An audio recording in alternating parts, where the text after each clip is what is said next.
ज्योती वाघमारे यांना राज्यसभेसाठी नाही, माझ्यापुढे हा प्रश्न आहे, अगदी स्पष्टपणाने बोलतो. प्रत्येक गोष्टीचा मीडियाने विपर्यास करू नये. मी उलट बोलतोय की माझी कुठल्या प्रकारची नाराजी नाही.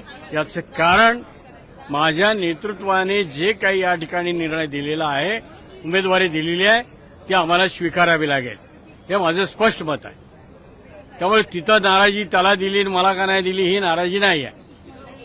आतापर्यंत मी घडलेल्या घटना मात्र लोकांनी विचारल्या, त्याची उत्तरं दिलेली आहेत.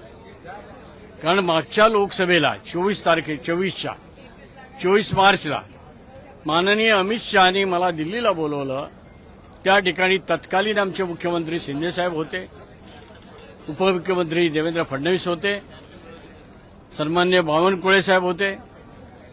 आणि आम्हाला त्या ठिकाणी सांगितलं की अमरावतीची जागा ह्यावेळेला तुम्ही लढू नये, ती आम्हाला हवी आहे, समजा भाजपला हवी आहे. मी त्यांना सांगितलं माझी 6वी टर्म आहे, मी निवडून आलो तर मी या ठिकाणी कॅबिनेट मंत्री होतो, त्यामुळे त्यापेक्षा मोठं पद आम्ही तुम्हाला देणार आहोत, राज्यपाल. आणि तिथल्या तिथं आदेश दिला दोघांना, सीएम डेप्युटी सीएमला, तुम्ही असा प्रस्ताव राज्यपालांचा अडसोळ्यांचा माझ्याकडे आत्ता लेखी स्वरूपात द्या. आता या घटनेला येणाऱ्या 24 तारखेला 2 वर्ष होत आहेत. मधल्या काळामध्ये 2 वर्षामध्ये 10 राज्यपाल नियुक्त झाले, परंतु आम्हाला दिलेला शब्द पाळलेला नाही. ही नाराजी का असू नये? ही संपूर्ण झालेल्या घटनेविषयीची नाराजी आहे.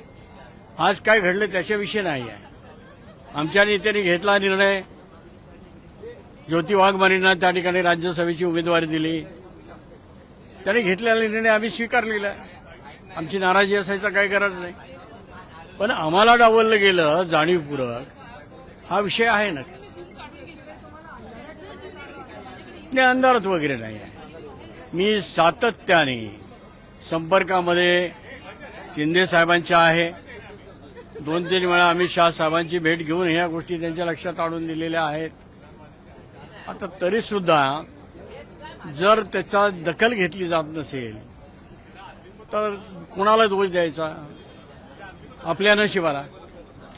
आणि म्हणून जीवन हे जगत राहायचं आहे. जे शक्य आहे ते प्रामाणिकपणे करत राहायचं आहे. ते केलेलं आहे. माझ्या भूतकाळामध्ये मी केलेलं आहे. 5 वेळा मी खासदार म्हणून निवडून आलेलो आहे. 6 वेळा संसदरत्न पुरस्कार मला मिळालेला आहे. स्पीकर पॅनलवर मला काम करण्याची संधी मिळालेली आहे. शिवसेनेचा गटनेता म्हणून काम करण्याची संधी मिळालेली आहे.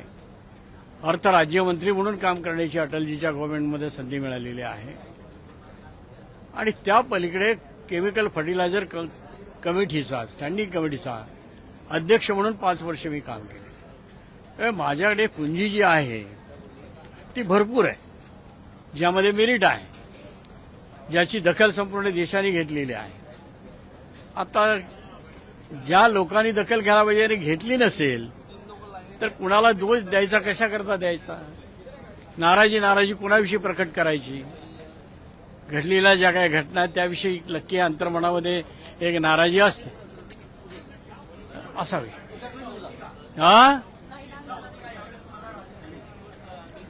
इथं जे तुमच्या समोर जे उभा आहे आणि तुम्ही मला जे बोलवलेले आहेत, मला उगीच बोलवलं तुम्ही?